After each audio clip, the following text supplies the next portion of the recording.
தமிழ்நாட்டை சார்ந்த ஐஐடி பேராசிரியர் உதயகுமார் வடிவமைத்த சின்னம்தான் நம்முடைய ரூபாய்க்கான ஒரு வடிவம். அதனை இந்திய அரசு அங்கீகரித்திருக்கிறது. உலக அளவில் அது பிரபலமாகி இருக்கிறது. தற்போது நமது தமிழக அரசின் நிதிநிலை அறிக்கை தாக்கல் செய்யக்கூடிய இன்றைய சூழலில் வழக்கமாக நாம் பயன்படுத்துகிற ரூ என்கிற எழுத்து பயன்படுத்தப்பட்டிருப்பது விமர்சனத்திற்குள்ளாகி இருக்கிறது.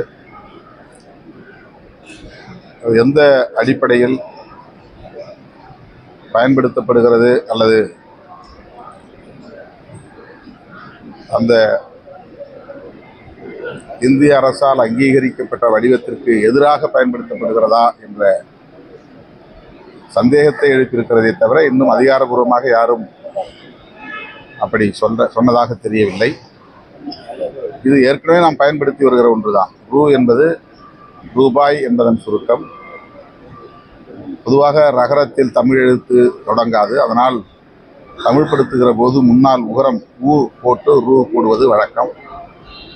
அவ்வாறும் இது பயன்படுத்தப்படவில்லை. வெறுமனே பழைய நடைமுறையை அப்படியே பின்பற்றி இருக்கிறார்கள். இது குறித்து தமிழக அரசு தான் விளக்கம் அளிக்க வேண்டும். ராமதாஸ்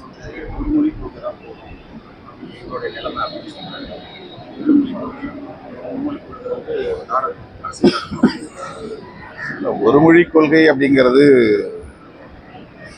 நல்ல முயற்சி, மகிழ்ச்சிக்குரிய ஒரு வாதம் தான். ஆனால் உலகளாவிய அளவில் பிற இனங்களோடு நாம் இணைந்து இயங்குவதற்கு ஒரு பொது மொழி தேவைப்படுகிறது. இந்தியர்களோடு மட்டுமல்ல, உலகளாவிய அளவில். ஆங்கிலம் பரவலாக பல உலக நாடுகளில் பயன்பாட்டில் இருக்கிறது என்பதை நாம் அறிவோம். இந்தியாவிலும் ஆங்கிலம் ஒரு இணைப்பு மொழியாக இருப்பதை அறிவோம். எனவே தாய்மொழியோடு இன்னொரு மொழியை கற்றுக்கொள்வது என்கிற இருமொழி கொள்கை மிகவும் பொருத்தமானது. இந்திய நாட்டின் ஒருமைப்பாட்டுக்கும் ஒற்றுமைக்கும் ஏதுவானது. மூன்றாவது மொழி, நான்காவது மொழி, ஐந்தாவது மொழி என்று சொல்லுவது தனிநபர் விருப்பத்தை பொறுத்தது, ஆர்வத்தை பொறுத்தது, வேலைவாய்ப்பை நோக்கமாக கொண்ட அடிப்படையில் தேர்வு செய்யக்கூடிய ஒன்றாகும். ஆனால் இந்தியாவில் என்ன நோக்கத்திலே இந்தியை திணிக்கிறார்கள் என்றால், வேலைவாய்ப்பு என்கிற நோக்கத்தில் அல்ல, மொழித்திறனை பெருக்கிக் கொள்ள வேண்டும் என்கிற நோக்கத்திலும் அல்ல. இந்தியாவுக்கு ஒரே மதம் இருக்க வேண்டும் என்பதைப் போல ஒரே மொழி இருக்க வேண்டும். அப்போதுதான் இதை ஒரே தேசமாக உருவாக்க முடியும் என்பது டெல்லியிலே ஆட்சிக்கு வரக்கூடிய ஆட்சியாளர்களின் நோக்கமாக இருக்கிறது. அதற்காக அவர்கள் ஆங்கிலத்தை அந்நிய மொழி என்பதைப் போல ஒரு வெறுப்பை விதைக்கிறார்கள். இந்தியை இந்தியாவின் ஒரே ஆட்சி மொழியாக, அலுவல் மொழியாக, அனைத்து பயன்பாட்டுக்கும் உரிய மொழியாக மாற்ற வேண்டும்.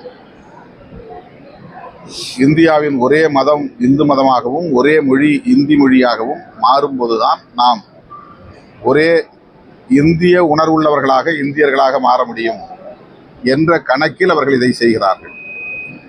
ஆகவே இந்திய அரசமைப்பு சட்டம் அனுமதித்துள்ள பன்மைத்துவத்தை சிதைக்கிற முயற்சி, அந்த அடிப்படையில் தான் இந்தியை நாம் திணிக்கக்கூடாது என்று சொல்லுகிறோம், படிக்கக்கூடாது என்று சொல்லவில்லை. இந்தியை விரும்பி படிக்கிறவர்கள் படித்துக் கொண்டுதான் இருக்கிறார்கள். இந்தியை படித்தால் வேலைவாய்ப்பு உறுதிப்படும் என்றால் இந்தியை படிப்பதை யாராலும் தடுக்க முடியாது. தமிழர்களாக இருந்தால் கூட இந்தியை படித்தால் உடனே வேலைவாய்ப்பு கிடைக்கும் என்று உறுதிப்படுத்தப்பட்டால் தமிழ்நாட்டில் இருப்பவர்கள் இந்தியை தேடி தேடி போய் படிப்பார்கள். அதை யாராலும் தடுக்க முடியாது. ஆனால் அப்படி யாரும் இந்தியை தேடி தேடி போய் படிக்கவில்லை, இவர்களாகத்தான் திணிக்கிறார்கள். எனவே இந்தியை படிப்பதால் வேலைவாய்ப்பு கிடைக்கும் என்பதெல்லாம் ஒரு மாயத் தோற்றம். அதுவெல்லாம் வெறும் கற்பனை கட்டுக்கதை. இந்தியை அவர்கள் திணிப்பதற்கு உண்மையான காரணம், எதிர்காலத்தில் இந்தியாவின் ஒரே மொழியாக எல்லாராலும் பேசப்படக்கூடிய ஒற்றை மொழியாக இந்தி மாற வேண்டும் என்பதுதான்.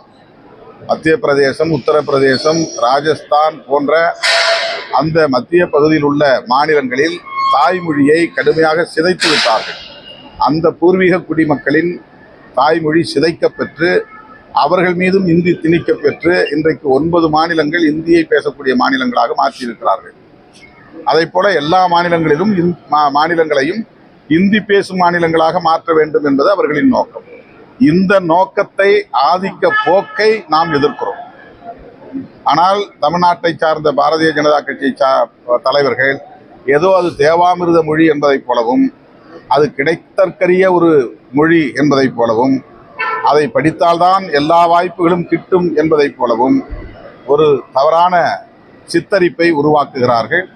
அது ஏன் ஏழை குழந்தைகளுக்கு கிடைக்கக்கூடாது, எல்லோருக்கும் கிடைக்கிற தேவாமிர்தம் ஏழை குழந்தைகளுக்கு கிடைக்கக்கூடாதா என்பதைப் போல அதன் மீது ஒரு புனிதத்துவத்தை ஏற்ற முயற்சிக்கிறார்கள்.